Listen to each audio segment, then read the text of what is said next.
So Burgoyne released.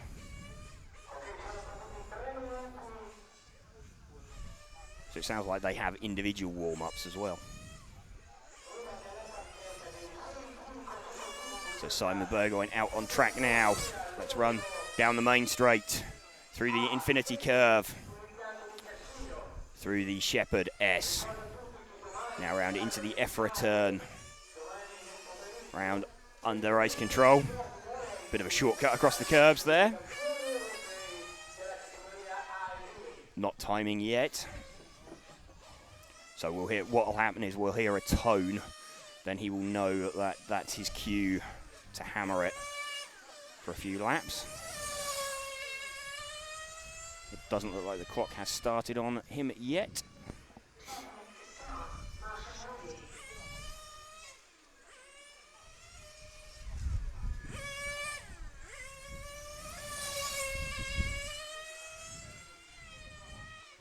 Flat through infinity there. Comes through Shepherd. Now out of the EFRA turn. Got a little bit sideways. He likes that curb there. Another lap. Holds it pinned all the way through infinity. You might hear actually some little lift through there for some of the guys.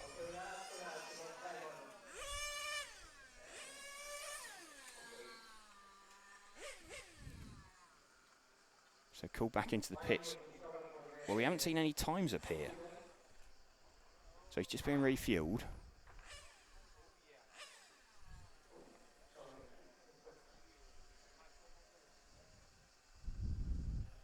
I hope that wasn't the run because we haven't seen any times appear here. So I don't think it was.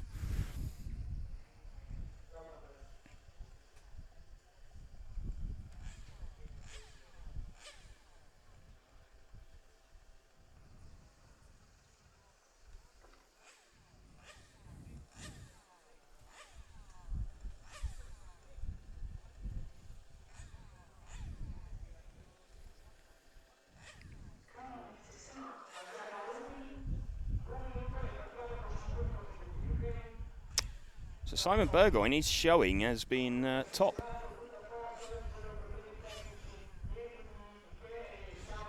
He's the only one showing at the moment.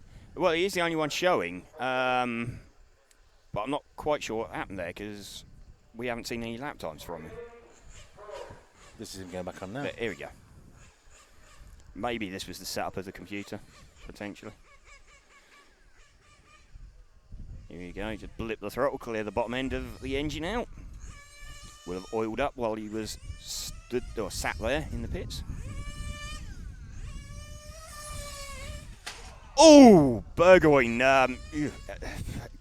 solid clout into the end of the pit wall there. That was pretty hard. That's not going to be a quick lap. Also, that's lap number. If that's lap number one,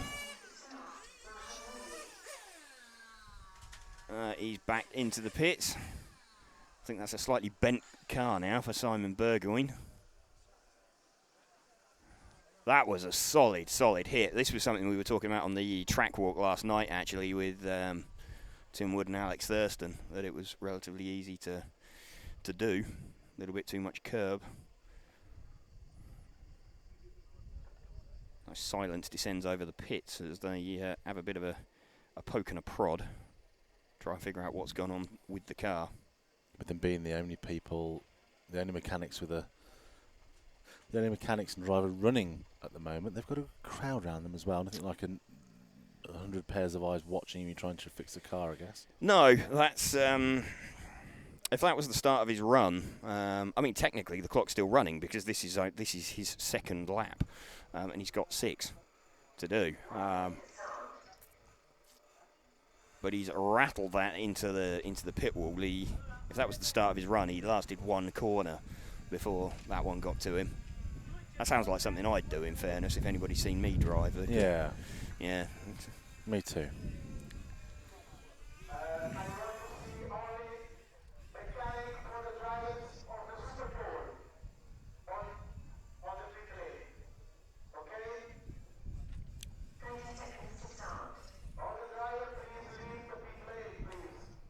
So everybody being called out of the pit lane. I think, yeah, Javier's down there at the moment, just overseeing that there.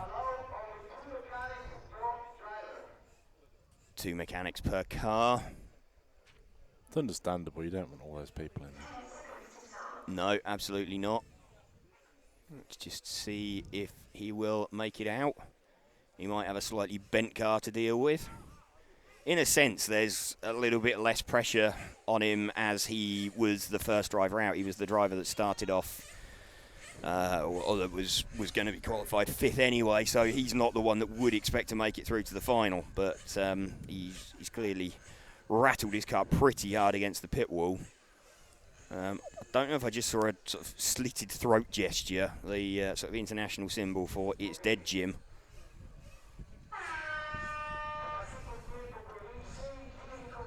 Okay, so, oh no, Burgoyne is off. So Burgoyne is running what is presumably a slightly bent, slightly wonky car. So if he manages to manhandle this round, it will be a Herculean effort.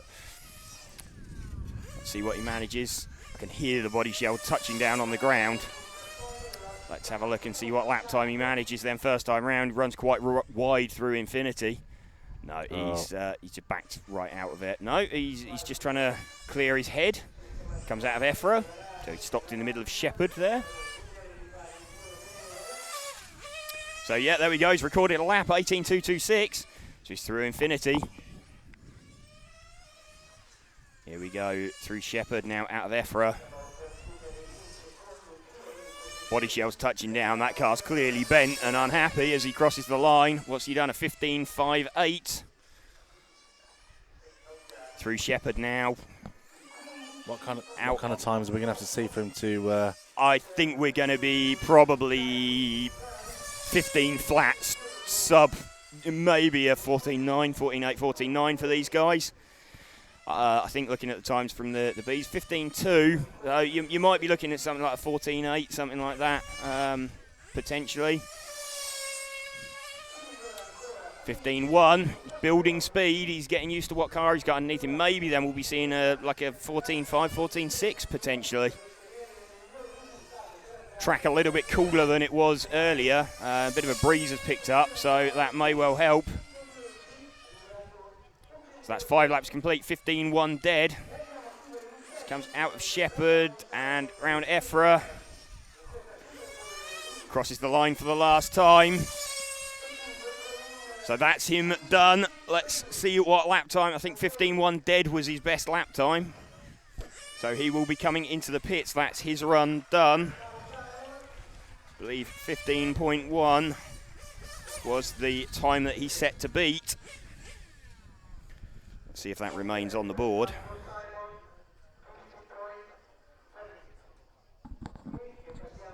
The mechanics are chuckling about something on that front right-hand corner as well. Yeah, there's something. I mean, that was a heavy hit that he made into the pit wall. The car's clearly not straight. You could hear the body shell touching down and dragging. And something did come off as well. Yeah, bouncing around. Yeah, I don't know what that is. Obviously, he'll have to, they'll have to go back to the pits and have a good poke and prod around that. But I think that's Simon Burgoyne done for the day. Of course, he's still not the worst thing. He'll be into the semi tomorrow.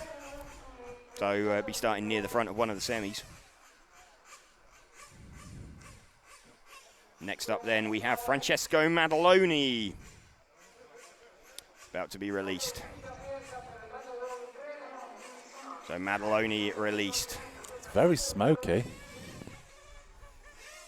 Yeah, that might just have been idling for a little bit just to... the other thing is he might do a couple of laps with it running quite rich, then bring it in just before he starts, just lean it slightly. Why would you do that? An engine running lean, provided it's not too lean, generates a little bit more power, but the engine runs hotter. You're trying to mix the ratio of fuel and air that you're passing through the engine, and the fuel's got oil in it, so the engine runs a bit cooler when you have more fuel running through it. but it also runs a little bit slower.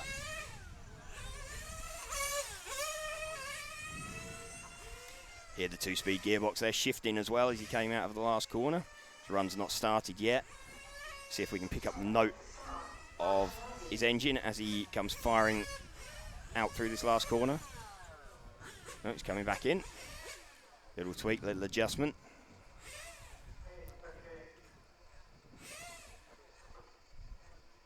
Just a quick refuel.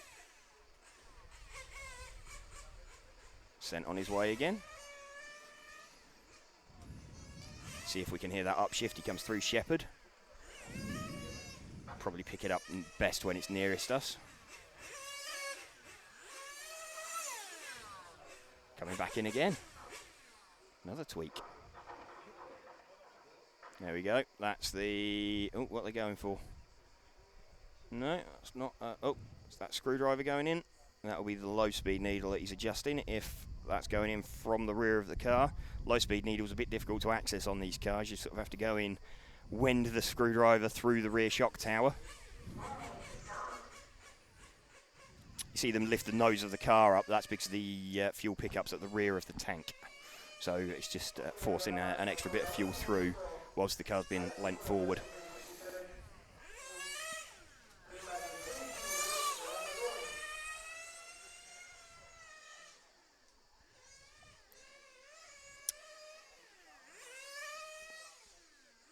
Just listening as he comes out of EFRA. Hearing the upshift there. Hear the upshift just before he goes into the last turn. 103k as he crosses the line.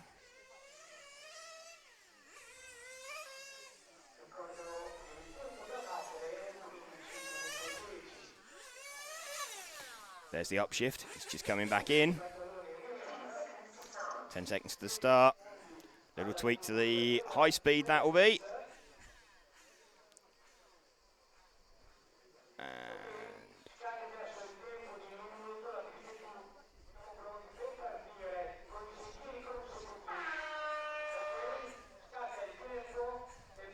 Just a little tweak going on.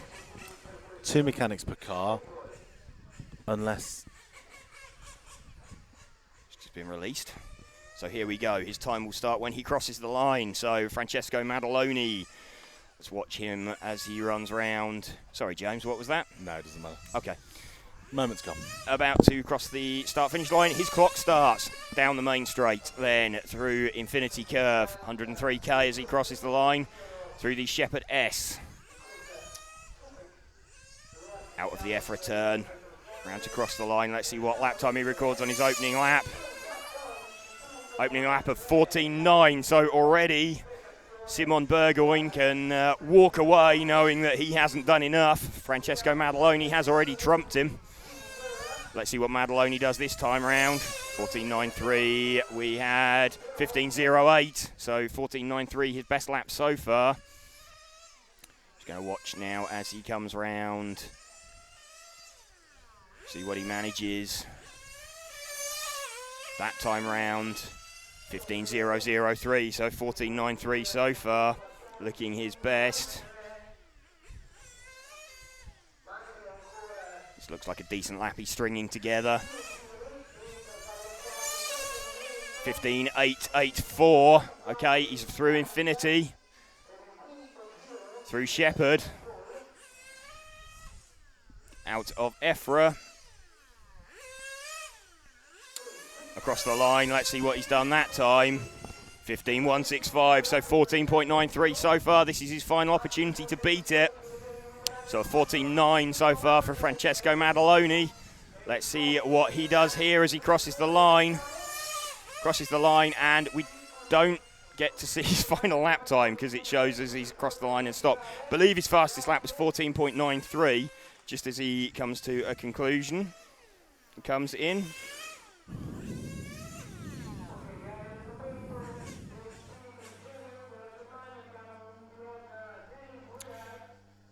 So Maddaloni with what appears to be 14.93 as his fastest lap. So he has already beaten Simon Burgoyne. So now Dennis Weihart gets his opportunity to run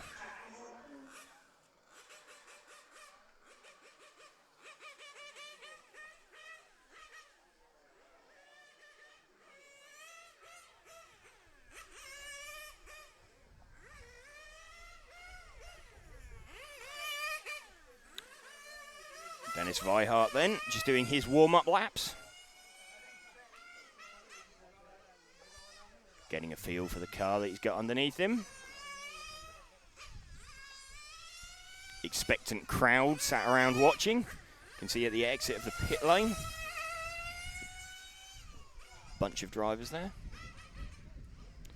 Feels really, really weird listening to one car circulating.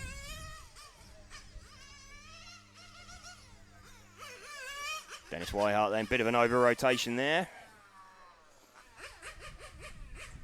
Coming back into the pits. Little bit of a tune, little bit of a tweak.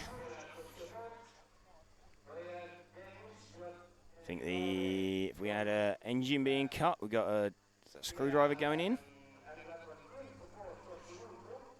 Some kind of adjustment being made to the car. Just having a look. Quite what they're doing.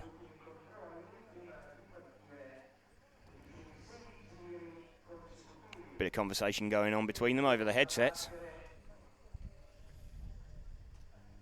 It's a relatively new thing to 1/8 scale, actually, or it's been used on the over here on the continent for quite a few years. In the UK, it's new for this year, the ability for the drivers to use a headset to communicate with their mechanic.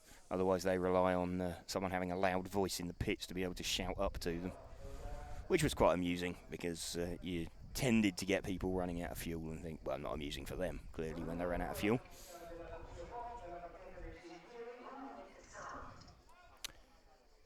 Just seeing, oh, what's this? Something going on in a hurry. Well, looking at where they're making a change, that's looking like sort of 2-speed stroke clutch area. I mean, what's he picking up there with pliers? Sliding in.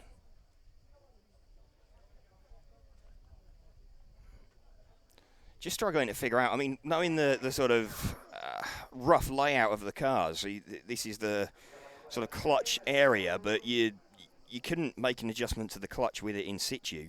The only thing that you could get in there really is a driver to adjust the shift point of the 2-speed. So that looks like something being cut with a pair of wheels back on.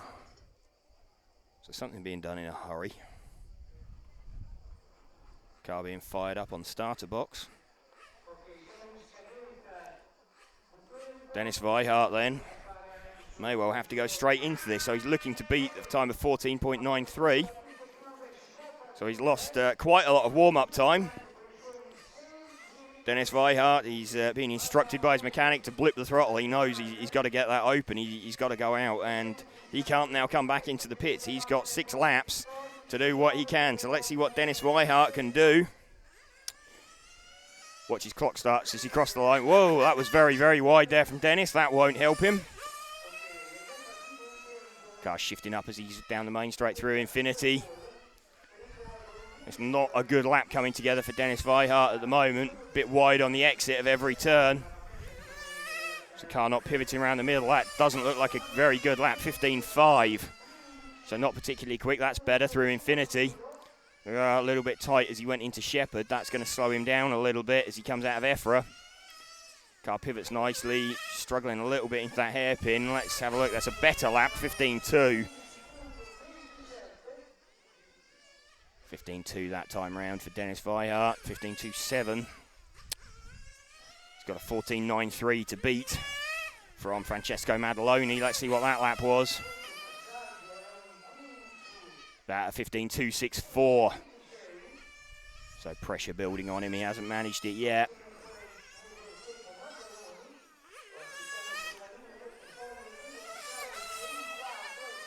So here we go. This lap 4 complete. He's on lap 5. Well, that's a bit scruffy as well as he went through Shepherd. So I don't think this is going to be a particularly fast lap. He seems to be doing comfortable 15.2, so really consistent. 15.295, this is the last lap, last opportunity to do it. I don't think he's going to manage it. And in fact, he's going to set the slowest time so far, I believe, with a 15.24. So I think he's not beaten 15.29. So that is him done. So I think 15.24 was his best lap. So I think we're now looking for Generoso Mazza. So Francesco Maddaloni sitting pretty so far. So Generoso Mazza got 14.93 to beat. The only driver sub 15 so far is Francesco Maddaloni.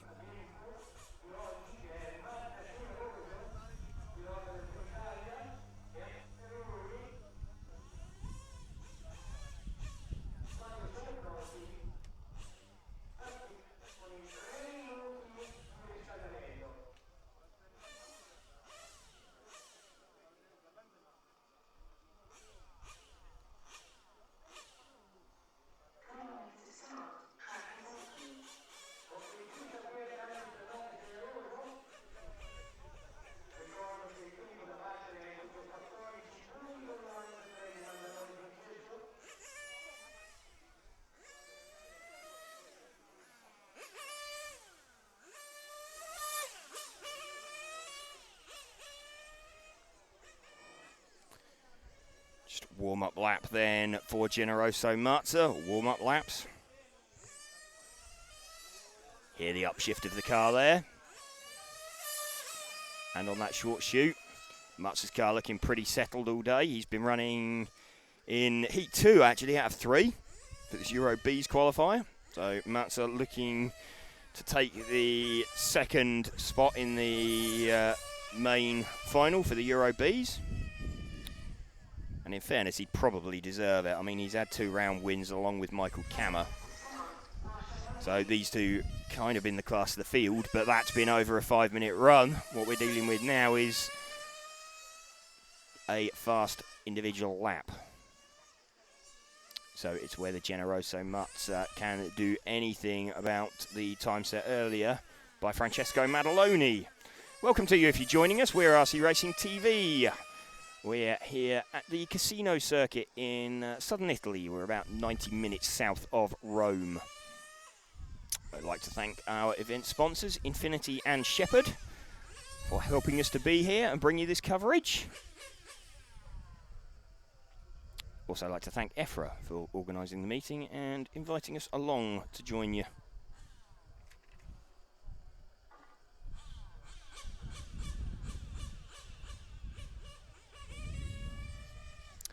Back out on the track. So Mazza getting, really, of everybody, he's had the only clean warm-up session, which bodes kind of well for him. So I've got a feeling that this might become, looking at his car and how his car's behaving, I've got a feeling this might become quite uneventful after lap 1. If he does anything better than 14.93, he's already done it. So we're just going to have to wait and see what he manages. He hasn't started the run yet. But 14.93 is the magic time that we're looking for. Time said earlier by Francesco Maddaloni. So Maddaloni sat back on the rostrum, pacing up and down.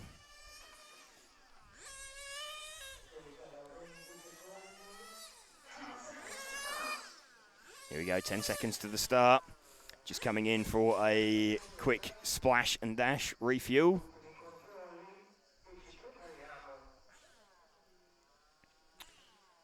In goes the fuel. Off he goes. Here we go, time. Oh, that's not gone well. Oh, fortunately, that was early enough in the lap. He'll be able to clean his tyres off. So we are looking for a time faster than 14.93. So here we go, opens up onto first lap down the main straight. He's through the infinity curve, hangs in nice and low, nice and tight round there. Now through the Shepherd S. An awful lot of curb he's taking. He's risking everything as he comes out of EFRA.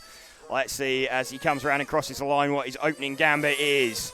14.880, there you go, he's done it. So he takes it actually without realising it. So 14.880, it's already been called that he's got it. So Super Pole goes to Generoso Mazza on his first opportunity. Absolutely done. So well deserved. I think the rest of the drivers would agree.